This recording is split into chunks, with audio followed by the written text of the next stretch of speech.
এভাবেই কোটি কোটি মানুষের ঘরে দেশ জুড়ে ফ্রিজ একটাই, ওয়ালটন।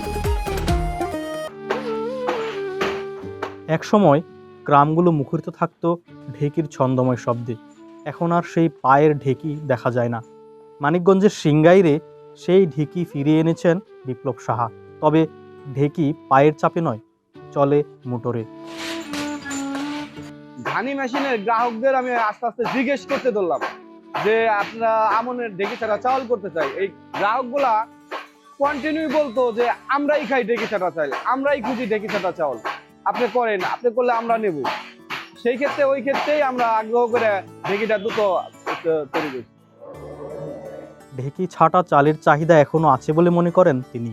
যন্ত্রচালিত ঢেকি দেখে অবাক হলেও খুশি গ্রাহকেরা। যেটা আমার বাবার ব্যবসা, বাবাই করতো, ধান নিয়ে দিয়ে আসতো মানুষের বাসায় বাসায়, সে চাউল তৈরি করে সকালবেলা নিয়ে এসে বাজারে বিক্রি করতো। সেই ব্যবসাটা শুধু আমরা গল্পই শুনছি বাবার মুখে, যে এই ব্যবসাটা আমরা করছি, এই ব্যবসাটা আমরা করছি।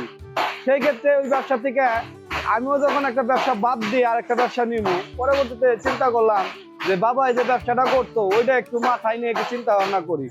পরে ঢেকি দেওয়া করা যায়, ঢেকি চাউল হয়েছে, তাহলে ঢেকি কিভাবে করা যায়, ঢেকি কিভাবে আবিষ্কার করা যায়।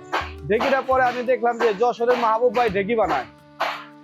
মাহবুব ভাইয়ের থেকে ঢেকিটা দেখে পরে আমি অন্য একজনের কাছে ঢেকি অর্ডার দিয়ে ঢেকিটা বানিয়ে এখন চাউল বিক্রি করতেছি।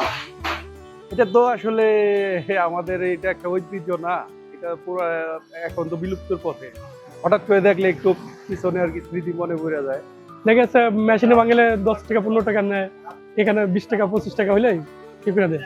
তো সারটা আরো ভালো। ভবিষ্যতে আরও নানা জাতের ঢেকি ছাটা চাল উৎপাদনের ইচ্ছে আছে বিপ্লবের।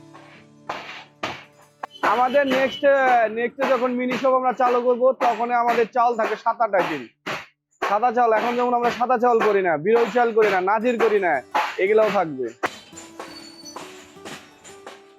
মান ও জাতভেদে এখানে উৎপাদিত প্রতি কেজি চালের দাম 100 থেকে 120 টাকা। তারিক সজীব, চর্চা, ঢাকা।